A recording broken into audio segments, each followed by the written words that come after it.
We got a poll. How can diaries be used for payment? Okay, recording of quantities and measurements, yes. Verification, confirm quantities, segments, accounting for quantities. Okay, so we all got that measurement part, field measurements. I feel like there, it has to complete information such as compliance with plans and specs. So that's number 2. Do we have the last one? We've got that compliance statement when we have completed work, however you want to say it. And then the last one would be the sampling. Make sure, and we're going to talk about it a little bit in the materials section, but make sure we're annotating when we're taking samples in the field. Granted, some of those things will be just roll through as a certificate of compliance, or it might be a sample that's given to the lab to test that doesn't go through the field. But if it's going through the field, make sure we're annotating where, when, how those samples are taken, location, all those kind of details. So those are the 3 things that go into payments. Okay, so we're going to move on to important activities. This we talked about in the first section, but now we're going to give examples and talk a little bit more about it. But, you know, all of these things referring to procedure 10.03.05, rejected and reasons, you know, if there were shutdowns and delays, equipment that's used on disputable items, length, cause of delay, verbal instructions, discussions, verbal orders, discussions, communications, complaints. Oh my gosh, there's more. So all of this is in our procedures already. We've got our, remember, we want to be able to recreate. And so we're going to go right into some safety stuff. So this is one of the first things we want to talk about. So we talked about this in proactive project management. Safety is a core value. We should be watching it. And what is our obligation under safety? So under the law, when we talked about it, right, everybody, the contractor has a safety plan. The safety plan incorporates how that contractor is going to handle safety. And so if any employee having knowledge of an unsafe device, practice, operation, they shall promptly report it to the supervisor or person in charge.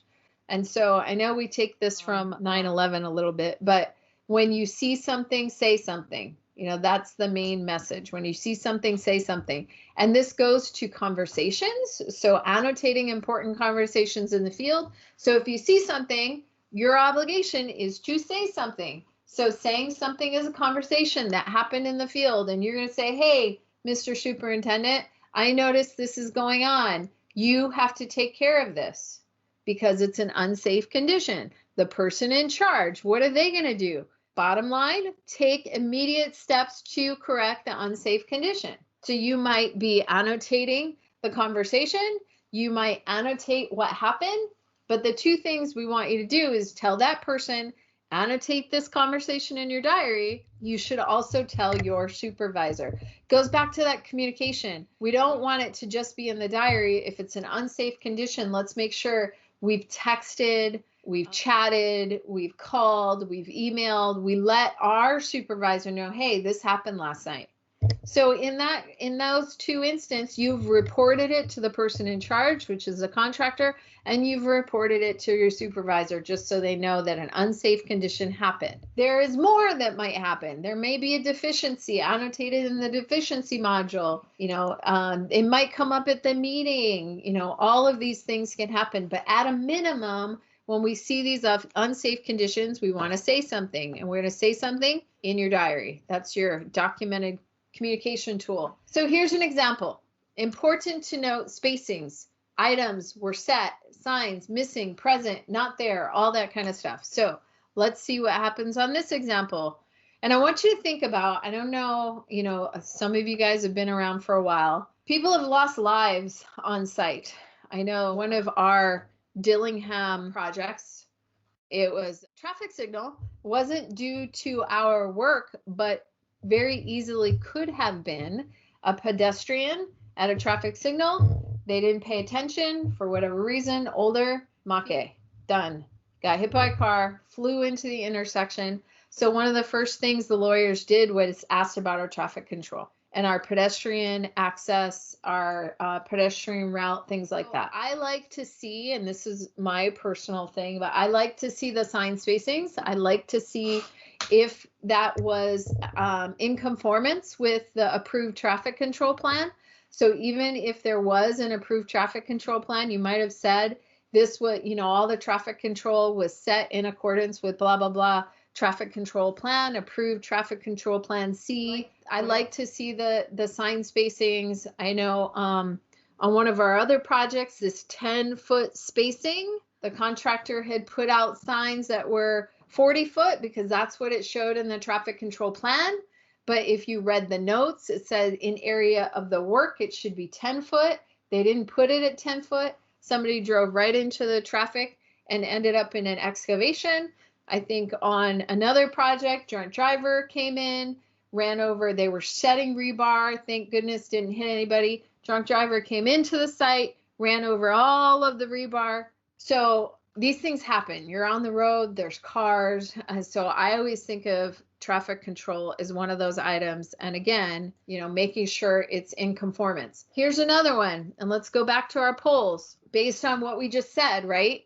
We have a damaged end treatment at the beginning of a project. It needs to be replaced. So what might be missing from this? We talk about traffic control. It was checked, was found satisfactory. Placement in good working order. We might add a statement in conformance with blah, blah, blah.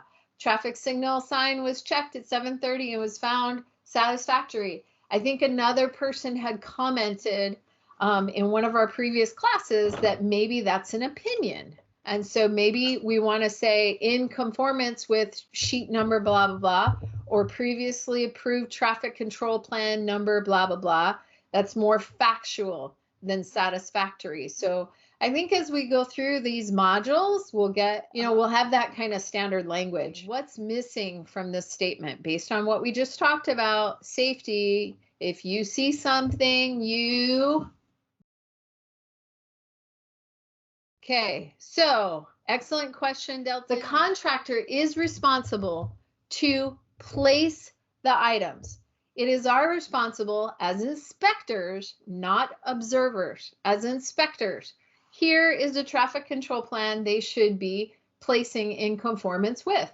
We're the owner. We have some responsibility. We need to say whether it was done in conformance with blah, blah, blah. Probably should be an approved traffic control plan, approved traffic control plan A, or if it's in the plans, it's a traffic control sheet number, blah, blah, blah. So there is a plan somewhere that should have been approved. If there was a deviation from your plan, it should have gone to Highway T. Highway T would approve it, and then you would know what it's called. Or maybe it's just, you know, I think it should have its own number. If it's different from the plans, I think it should have its own number. So you know exactly what was approved by Highway T. So it is their responsibility to place it, but it's our responsibility to make sure it was placed in conformance. If it is not placed in conformance, what do we do? I think verify is correct. Any employee having knowledge of an unsafe condition, practice, operation must report it to a supervisor or person in charge. That person should take immediate steps to correct the unsafe condition. So that is the law. That is the law, safety and health law for the state of Hawaii that we should be following. So if we go back to our example, if that is the law and there is an end treatment that needs replacement, we know it's damaged. Somebody hit it, whatever. Maybe we didn't see it. We just saw that it's damaged. What is the minimum? Right. Refer to notify the contractor and supervisor. Exactly. And if we notify the contractor and supervisor, what then would we be writing in our diaries? That we notified the contractor and supervisor. And so if we see something, we say something. So to Delton's point, if the traffic control has not been set up in accordance, we would say, I, Delton, notified Blaine supervisor or superintendent from Global at such and such date, I told them that the end treatment was damaged. And even that, like, you could even say it was just damaged, right? It's not our job to figure out if it should be replaced or not. It follows that it probably should be replaced, but they could also delineate it. There are other ways to deal with it. So you want to say, we noticed it was damaged. I told Blaine from Global.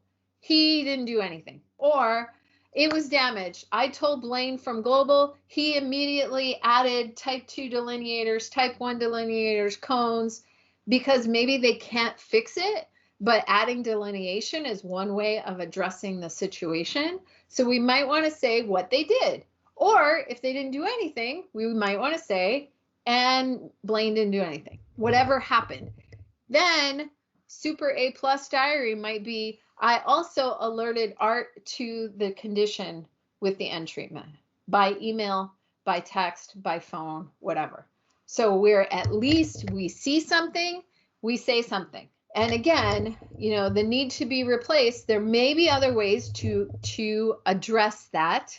You know, maybe they had another end treatment, maybe they put out sand barrels, maybe we don't know if that's okay. So the item the next day would be checking with Highway T, or, you know, is that an okay modification that they made from the approved traffic control plan? So you can see how that, you know, again, these are great, I think great example here, annotating the damage, and we're just taking it to that next level. Okay, now what did we do about that? What did we do? What are we going to do in the future? Okay, so here's another one. Thank you for polling. And one of the answers in there, it just moved.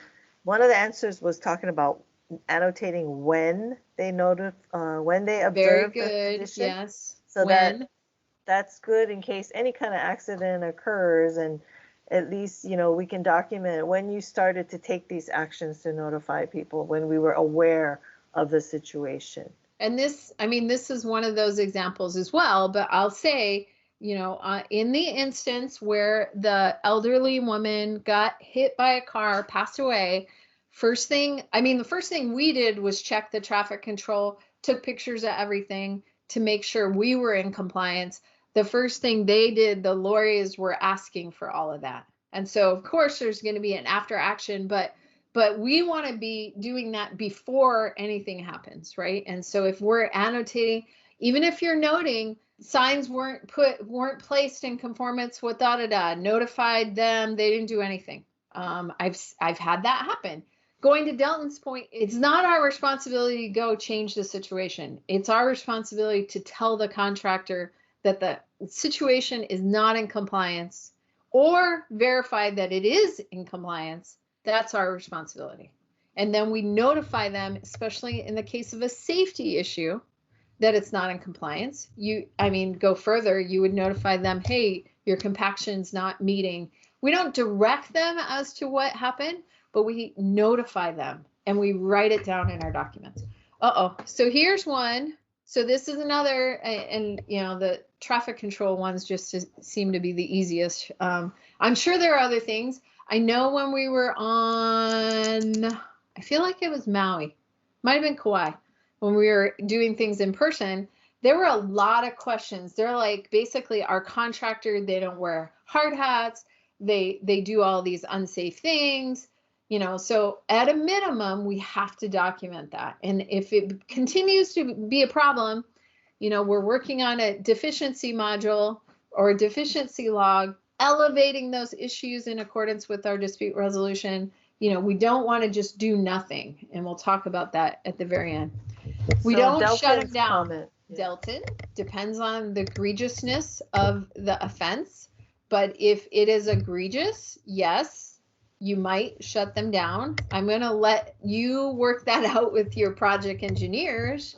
And I would hope that if it's happening, you're like, hey, you know, are you going to shut them down for cone spacing? I don't know. If the excavation is 5 feet next to it, maybe. If it's 6 inches, I don't know. I think those are those decisions, quote unquote, the engineer who is in charge of compliance with the contract, you should be working with them on what's acceptable, what's not acceptable. If they are not doing anything, If they are doing something and they're working on getting the signs in place, and then they're and you're like, oh, screw it, shut them down. It depends. It depends. At a minimum, under the law, we have to say something. You might want to do more. That would be up to your project and coordination with your engineer or CE, whoever's making those calls. So here's another scenario, traffic control. I think it's kind of interesting just because you have a special duty officer. We've got the badge number. We got the guy's name. They altered traffic control plan 4B to eliminate a left turn. This had been a traffic control plan that had been in place, but he stated that the city buses had too much difficulty in making a turn. Northbound into the contraflow lane, the representatives, so now we're saying contractor, dean, and inspector mentioned that we've been utilizing this traffic control plan, had no issues. The officer said he will override traffic control plan. It was altered. It's good that we've talked about what traffic control plan was in place. Might have said previously approved traffic control plan.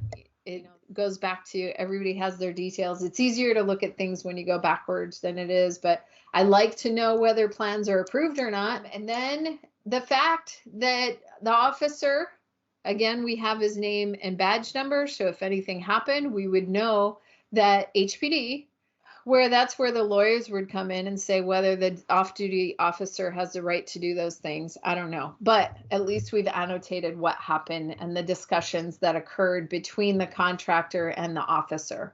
And it's important to know, again, if you are, if there were an accident after the fact, these are the things the lawyer's going to look for. I'm sure somewhere if it was approved, then you would show, okay, here's the plans approved. So again, it's easy to be nitpicky after the fact. But those are kind of the details that make it easier and just things to think about. Those are some examples of safety. I'm sure there's more. I know I've heard excavation ones about, contractors doing this. There's no shoring. They haven't benched. They've got equipment right next to the excavation.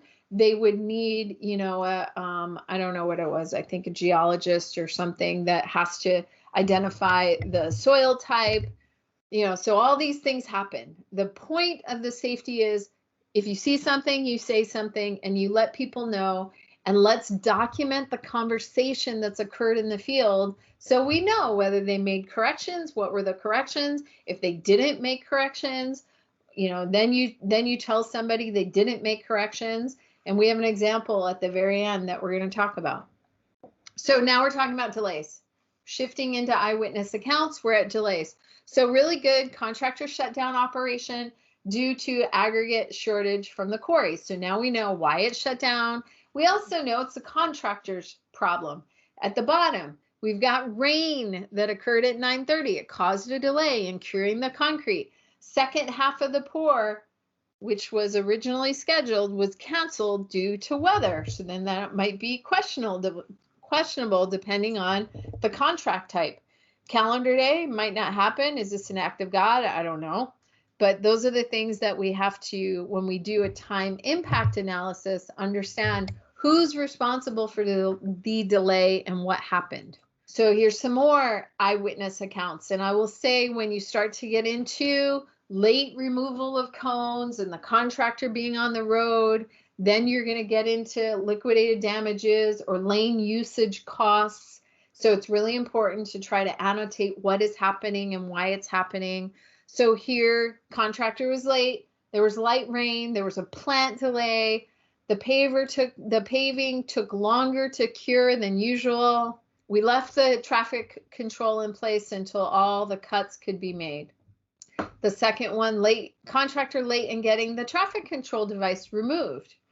And then we realized did not have the correct bit for the operation. It had to remove all the rods and then apply cold patch, So we see there was an issue in removing traffic control. And then we also see that the contractor kind of screwed up their means and methods.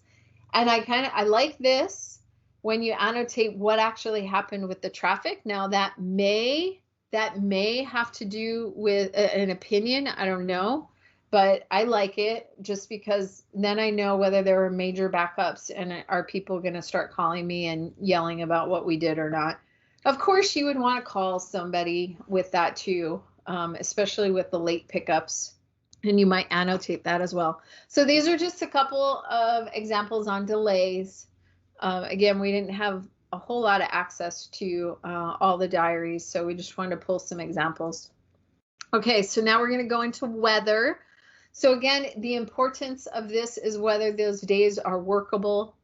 You know, when you look at a delay, is somebody going to say, and I've had it where, what were they doing? There was some rain, so they couldn't do one thing, and then so they couldn't do their striping, right? But the striping wasn't critical path. So then they wouldn't sign the weekly statement of working days because they wanted a rain delay because they rained, but it had to do with the striping and it didn't have to do with this other thing. So the weather can play into some of these work items. And depending on how desperate the contractor is, are they behind schedule already? So they're going to be asking for any kind of delays they can.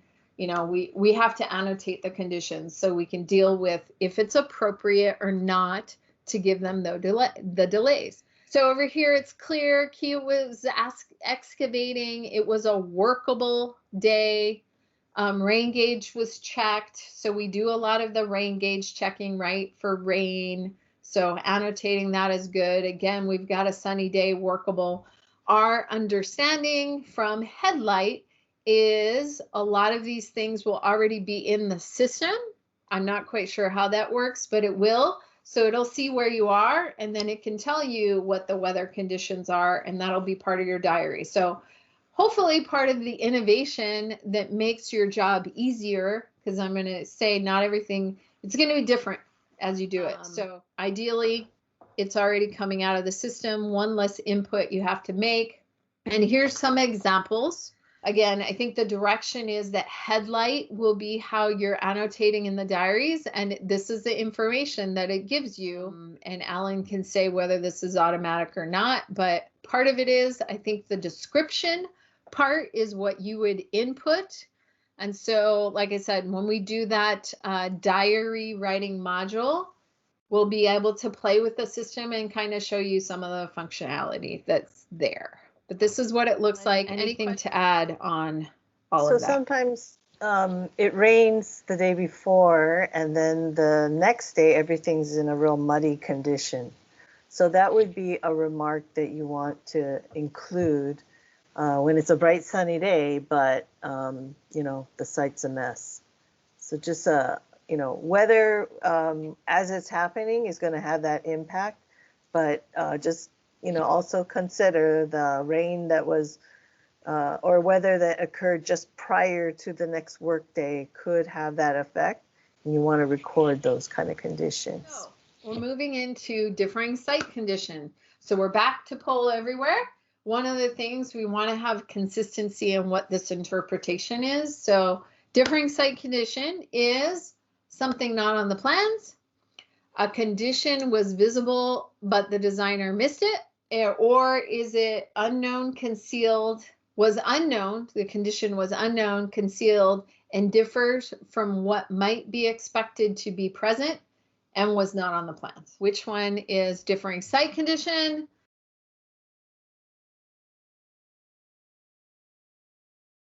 Okay, very good. C, excellent. So here in your slide deck, we have the definition. C is the answer. It's basically an unknown or hidden, concealed, latent physical condition encountered at the site that differs materially from what is reasonably expected. So again, if something happens, just make sure you're annotating that. We're going to go through some examples. So here is one. What are the differing site conditions? Station, location. Wait, what is missing? Oh, sorry. What is missing? So here is the annotation. What is missing? Is the condition of the differing site missing? Is it station, location? Was it on the plans, or does it tell us whether it was on the plans or not? And what was done in response to the differing site conditions? So those are our choices.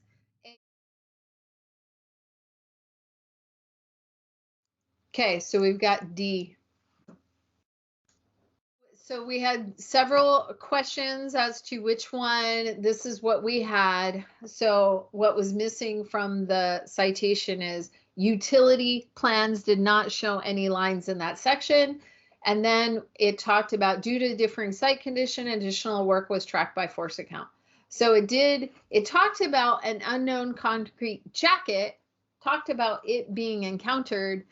And so the nice to have would be, was it on the plans or not? And this kind of says, oh, it wasn't on the plans.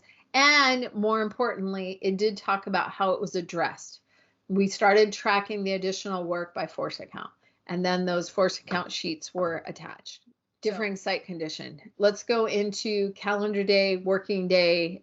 This is also something I personally don't think is super clear in existing procedures, so we may clear it up. But on calendar day, you can chat this. Again, we're kind of running behind, so I'm going to fly through this stuff a little bit quicker.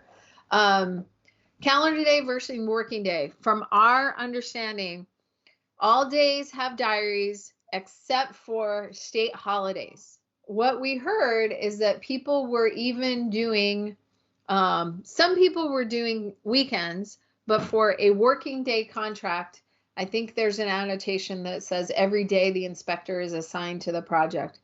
So our interpretation right now is that working day will be every day except for state, let's say not state holidays, because weekends are not holidays, but you have the day off. All days the state works. So if you're not working weekends and you're not working holidays, then diaries are not expected. But for a calendar day contract, they are expected every single day, including weekends. And so that's the differentiation between the two. Again, we'll try to add some verbiage in the procedure write-up to be clear on what that is. But for a working day contract, if you have to go on site for some reason on a non-working day, then you would document that activity. That just goes back to any time we're there, even if it's a non-working day, we want to have a diary. This is going into some interesting stuff that will be rolled out in e-construction. So we added these definitions because HEADLIGHT has this information. And what Alex and Keith are working on is what HEADLIGHT will actually look like as the data collection platform that will go into facts. So I don't think this is worked out yet, but it's in the diary, so we're showing you. So operating, idle, standby, and down. So operating, if it's used to accomplish work, then it's operating. If it's idle, then technically it's running, but it's not being used. If it's standby, it's on site, ready to work, but not being used, or not, the engine's not running. And then if it's down, it's basically on site, but it's not operating, it's broken. So all of these fields are currently in HEADLIGHT. And I think the discussion we had on Friday was that we needed to figure out what fields needed to be turned on and off. So some of these might get turned off. But basically, equipment will be in a drop-down menu for e-construction, and everything, the manpower and equipment are tracked by pay item. And so you have to do the best you can to track that work. So going back to some discussions, it's getting closer to force account as to how it's annotated in e-construction. Some people have been doing this already and some haven't. And so again, that's where we're going with this. And when we do the next module, hopefully it'll be a little easier. But you can see tracking manpower and equipment by pay item.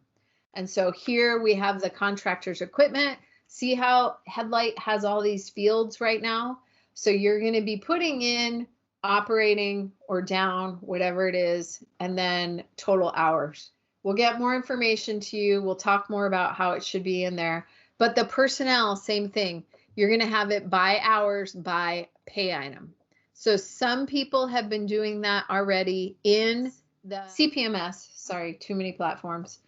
So they will have the pay item. So for here, we've got start and end time. You've got the personnel and equipment that were associated with that pay item. Some people are doing it, some people aren't. So just know that it's all in e-construction. It is all tracked by equipment and labor by pay item. And I'm going to roll through this, what's missing, pay item, labor hours, equipment, and names. So we have all of this should be drop downs in e-construction. So you should have the name, if that's an operator, you would have that information. It would already be in the platform. And then you would have the hours that that person worked. And then you would have the equipment down here. Again, what's kind of missing from this right now is the pay item. So here you can see that GBI had 2 pay items they were working on. And this question came up, like, how are we going to split the time? You're going to just have to make your best estimate. So if it looked like they were doing 2 items and this was the crew, you would either, if there are 2 crews, you would annotate it by crew and work they're actually performing. But if they happen to be doing it simultaneously, you might just say 4 hours and 4 hours. I think as the information gets inputted, you'll get, more guidance on how it's going to look.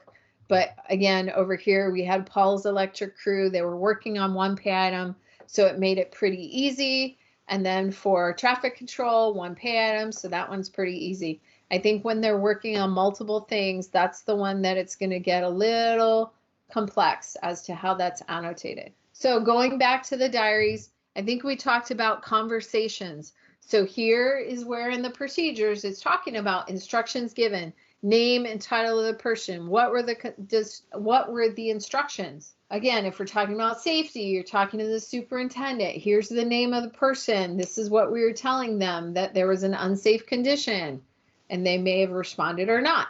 So we want to annotate those conversations. So this is visitors to the site. Again, we had some good examples of, we've got our special duty officers. A lot of times we'll have their names because a lot of times the contractor is paying them right on site with an invoice. So we should be able to get that information. We had Honua. They seem to be out there a lot on what they're doing. So we want to annotate that. Over here, we had another example. KSF was on site to monitor. It'd be nice to know what they were monitoring. Obviously, it must have had something to do with the concrete. Maybe they were just on site for additional quality control. So that's kind of visitors to the site. Now with that, there is a procedure in existing procedures that talks about utility work and kind of tracking that. So as we do this procedure update, this will be one of the things that we'll look at. Nobody, I would almost guarantee, I'm not going to say it for real, but we don't think anybody's really doing this. And so I think utility work will go into the same bucket as conversations or people that are on the site. What are they doing? Who was it? Did you talk to them or did you just see them? They may be doing utility work that has nothing to do with your project and they're within your site. And so knowing whether they're doing work to support your project or not, those all would be good information. So we'll give you more guidance on that once that procedure is kind of updated. But again, here are all the various companies that could be doing work in support of you, or there could just be an outage that they're dealing with. So understanding if the work is being done and if it is not part of the contractors or subcontractor organization, whether it's there for some kind of other repair or are they just there in support of your project. That's visitors. Again, some of that good information is being annotated already. And so we may just clarify, keep doing what you're doing. So now we get into materials. This goes back to the testing that we talked about. And we understand that everything goes through your materials module. I haven't yet seen that, so I'm excited to see what that is. But we've got this, right? We've got inspectors. It talks about checking the plans. It also talks about quality. Is the standard that we're measuring against? Was the material rejected and what were the reasons? All of those things already part of your procedures. But wait, there's more. So going back to inspection versus observation, we have these other things that are part of the contract that we have to make sure they're in conformance. So there's submittals. Contractors should submit for correctness, conforms, demonstrates to the state how what they're doing conforms to the contract. So we have to make sure that we're looking at those submittals and that we're checking it. The other thing that comes is shop drawings. So those also become part of, not part of the contract, but part of the information that we're checking against. And so what the specs say is the acceptance by the engineer of the submittals relating to the material only tells us that those materials are sufficient and comply with the intent of the contract. And so that information has to be put into our inspection packet, because we're looking at the contract, we're looking at the specs, we're looking at submittals, and we're looking at appropriate shop drawings. So all of that goes together. Not only is all of that in there, we have our progress schedules, and part of the schedules, and this will be part of the engineering responsibility when we're looking at schedules, they have to give us time to inspect and test the work. And so it's important to know when this stuff is happening, because we may have to take samples. We may have to look, are the shop drawings done? Are the submittals approved? If they're not, are they moving forward at risk? Which again, might be something you're putting in your diaries, that we do not have an approved submittal, that we do not have this, and that the contractor's performing this work. That just says basically the contractor needs to let us know, and we need to be putting this stuff in our diaries. So here's some of the tags. And again, we're not quite sure how the tags will be incorporated into your diaries, but here's some information that might be annotated in your diary with respect to the materials that are installed or not installed. So I'm not sure if you can see this. Get your poll everywhere. We'll do a couple of these. I gotta see how many we have. But what part of this delivery tag would be entered for materials received? Would we talk about the type of material, the quantity of material, when it left the plant, or all of the above?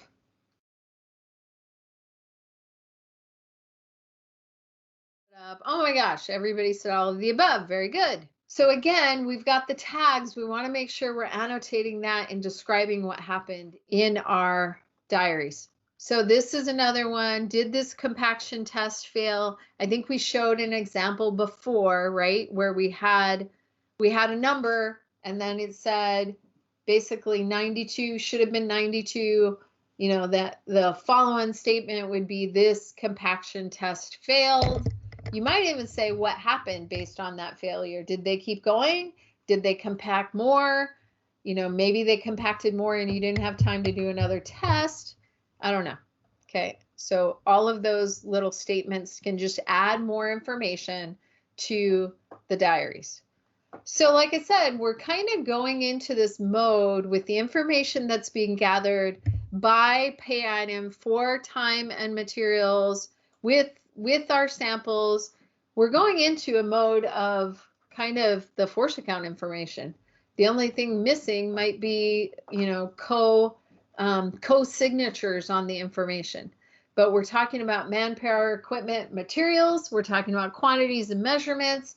We're incorporating those delivery tags in there somehow. So it's not much different than the daily force account. Just the thing about, you know, with force account, we do get those signatures, right, to confirm and agree on the quantities. And then on the next slide, everything being tied to the bid items that they affect. This is a force account method, right? We always pick the bid or pay item, and we annotate everything associated with that pay item. And so sometimes it can get pretty hairy because there might be more than just one pay item at play for a force account scenario. Just recognize that the way we've done force accounts is pretty much the way we're saying we're going to be recording things on a regular basis. So per pay item. I think you, like she said, you're not going to countersign right now, but it's kind of tracked that way. We will work through it more as we get closer, or as everybody gets closer. Some people are already doing it. So now we're into photos. And so again, we've got all these narratives. We've talked about discussions and safety issues, differing site conditions. A picture is worth 1,000 words, but we still need words to describe those pictures. The pictures do not replace their narratives. They are in conjunction with the narratives. And so we still want who, what, when, where, why. We want to talk about that. I like those reference points. So we got to make sure we're numbering and that there are captions. So why do we need the picture? I was reviewing something last week where we had pictures. It's like, but then we didn't talk about what the picture represented. So for photo 2, maybe you're taking a picture of the newly installed detectable warning. Ideally, the information is in your narrative as to what happened. Maybe it's the completion of work. Maybe there was a problem. Maybe we just wanted to take pictures of all the work that was being done, because if we took a picture of 3 pictures, we kind of annotated everything that had been done that time at that site. We've got the tri-beam here, the stationing, and tying into the stream bridge. So that might have been a new tie-in. So making sure we have the numbers, making sure we have captions, because we believe in the system, it'll be, photo 2 of such and such date and photo 3 of such and such date. So again, we're not quite sure how that uploads into HEADLIGHT and how that will work, but we need to label them so that if we're talking, we know it's photo 2, photo 3. Maybe those things can happen automatically in the system. We're not quite sure. So this is what it currently looks like in HEADLIGHT with the stripes there, the colorful stripes. These are HEADLIGHT entries. So there are drop-down menus for you to select your bid or pay items. It allows you to enter whoever it is in the picture, the contractor himself or subs, and then your description. There is this latitude, longitude thing, but that's something we have to kind of take a closer look at. If it's really necessary or doesn't add value, maybe we remove it. Currently in facts on the right-hand side, this is what those entries look like. And so they are tied to bid items and allow you to describe, what's in the photo. It has a JPEG file number, basically, which may be too much. I don't know. But I do notice there aren't any picture numbers in the HEADLIGHT version. So we may need neither one of them, I thought. That's why we were saying numbers. But that's where there's a weird thing right now in HEADLIGHT with how the photo is logged with the time and date that Highway O is working on. So there may be a way to transfer the date and time that the photo was logged, and maybe that will be your photo numbering. We just don't know. So in the interim, just make sure in your caption you have some kind of numbering. And then the other important thing, again, you guys might be doing this already, but I like the although it's not numbered, but the lower right hand picture is like this massive wall. And if you didn't see that little person at the top, it would be hard to understand how big that massive drop off is. So showing something for scale in your photos, just so you know, you have a better idea of what you're looking at with those captions. Anything else? Nope, that's it. And then here's some other ones where we took pictures of slump. So you have that. And then station beginning, the beginning of a 10-inch section. So that's good. Documenting results. So that's the end of this module. We went through a lot.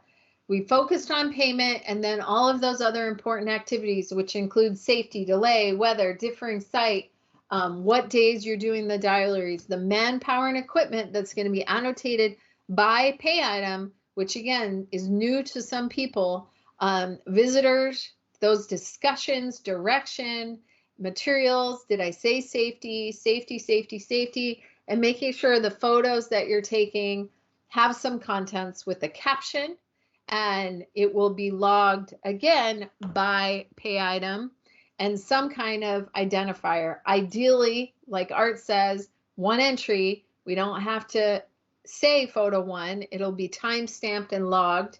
ideally. So we'll know more when we roll out that whole writing module. Okay, so now we're in the who needs and reads a diary portion. Like, who are we writing these diaries for? And why do they need to be reading our diaries? Right. So we're going to be going through what the project engineers need diaries for, resident engineers, CEs and DEs even, especially in the new e-construction world.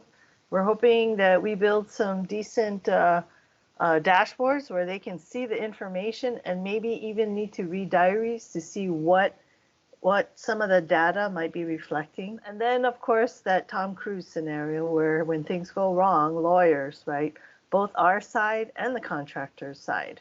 Okay, well, I'll just ask for a next slide because I don't want to jump around and block off my notes. Okay, so this is a quick reminder about when we have our diaries, all these are examples of stories of what's happening on site.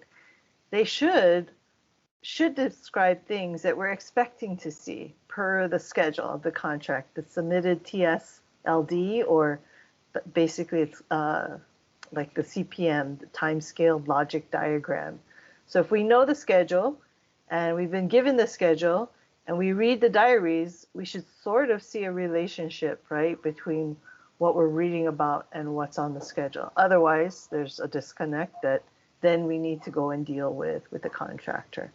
So the project engineer is keeping track of those things, and those things in the middle on the triangle of all the things we brainstorm from that proactive project management class, of all the things that a project engineer is responsible for, what they look for in the diaries help them do those jobs. And of course, the big thing we've been talking about is payments. So any updates on the progress, right, having to do with what we might or might not pay for is what they're kind of looking for in those diaries. And then with RFIs and deficiencies, you know, any impacts from maybe not getting an RFI answer in time, or something that we're still waiting on that they maybe need to push and get more expediency from. Again, with change orders, that's their big thing, making sure that they, you know, try to resolve changes as much as possible. The diaries will tell them about some of the impacts that might be occurring, things being held up because they're waiting for that change. And then the other piece that we're going to be obtaining now as we transition to this more like force account annotations of what we see on site, this information is going to become so valuable to us in allowing us to kind of envision and see production rates as they occur.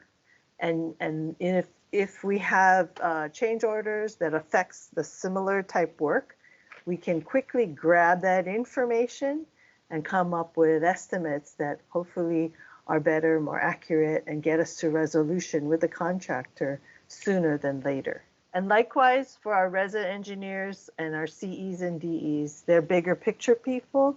And so they're looking for those updates on progress. Are we annotating things so we can make the payments as soon as possible?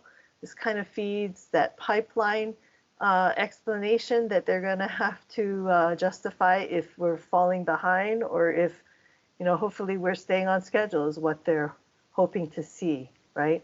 But if we are falling behind, they understand why, that there are certain holdups that are, you know, preventing us from meeting our goals.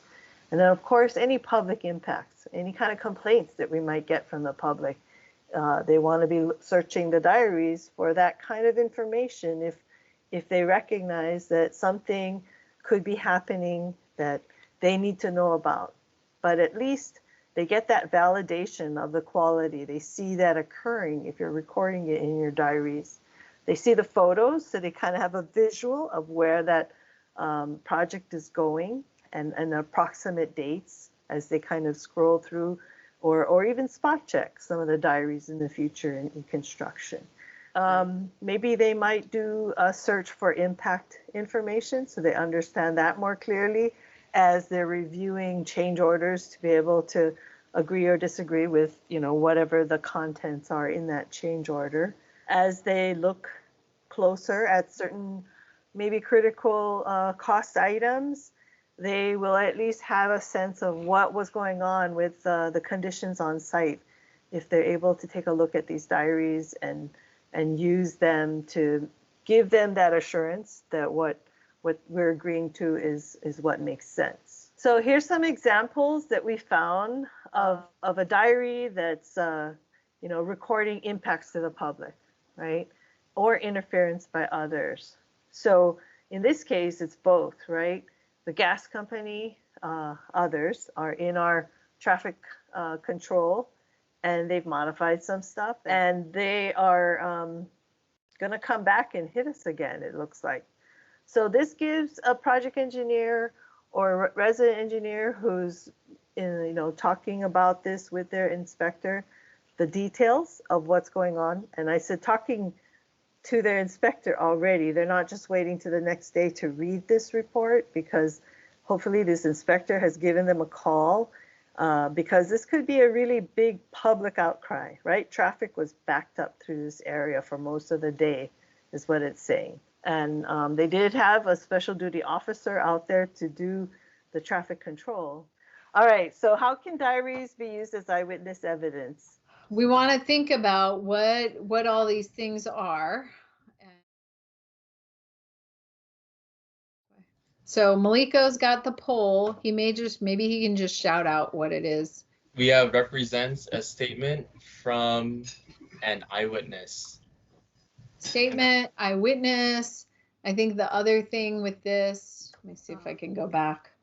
Again, you have somebody else within there, so that's good to annotate what the other things are.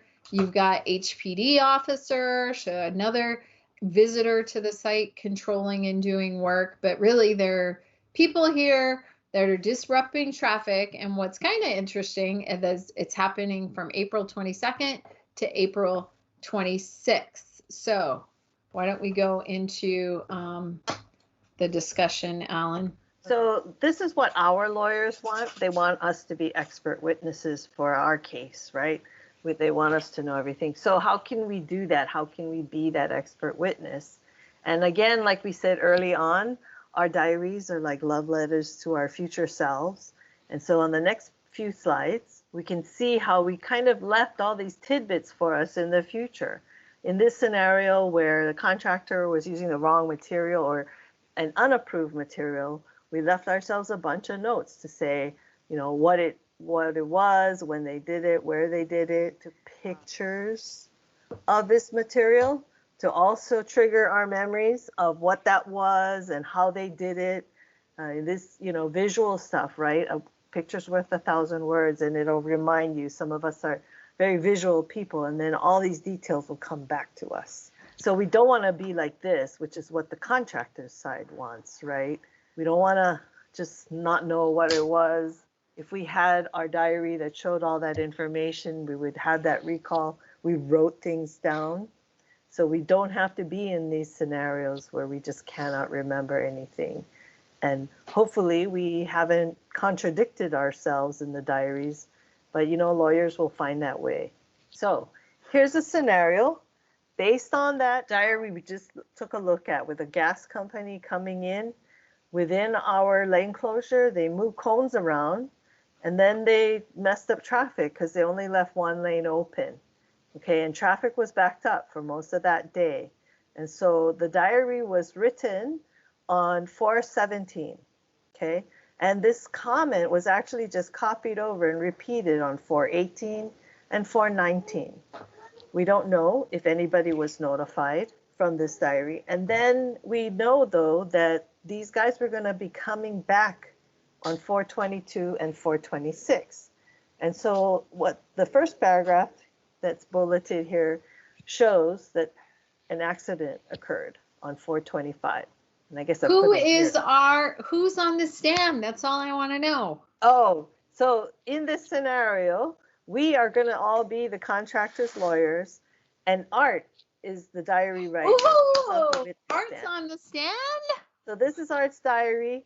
He wrote this comment 3 times, but then the rest of the information at the top is what happened. An accident did occur. Vehicle was making an illegal U-turn and hit a pedestrian, right? And then, the public is now coming after everybody. And of course, the contractors pointing the finger to us as DOT. Is your name Art? We allowed this to happen, is what they're saying.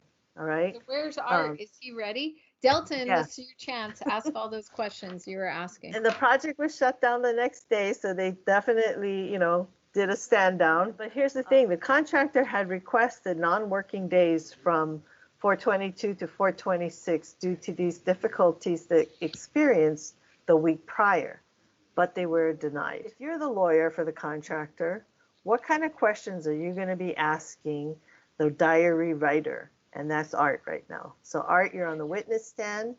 What kind of questions are we Do you asking? swear to tell the whole truth, nothing but the truth, so help you?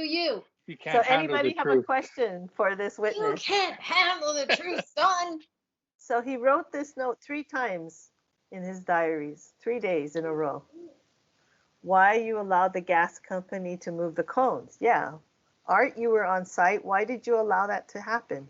Well, I notified my boss, and they're the ones who take action. Oh, okay. Who is that? Because it's not annotated in the diary. Who did you notify, sir? Scott Watanabe. Scott Watanabe. And what did Mr. Watanabe do? I think he laughed. He laughed.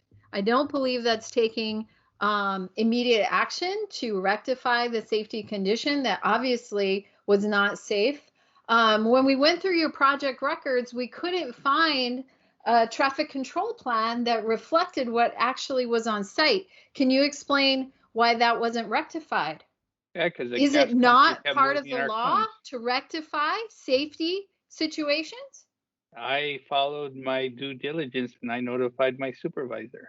You notified your supervisor. Can you tell us more about this alleged conversation that occurred where all you seem to be able to recollect is that Scott laughed at you? Mr. Sickles, do you think a person being hit is a laughing matter? No, I cannot control the driver who made the illegal U-turn. Well, but you can control the safety, and it doesn't seem after 3 days you annotated in the diaries and nothing changed. So are you telling me the state doesn't have culpability in this scenario? Don't you think as a state organization they should have done something? That's it. I'm done with my questions.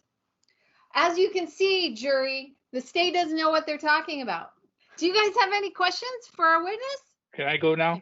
Yes, you may leave the stand. So there is a question that Gordon is asking. Question? Gas company, did the gas company seek approval prior to moving cones? They should have their own permit to work within our right of way. So did you ask for that permit? In real life, I would have. But I'm being someone who didn't. Well, but that's where it would be, it'd be nice to have that information. We may not always know that. I think again, in a very simple perspective, right? You're going to annotate what happened.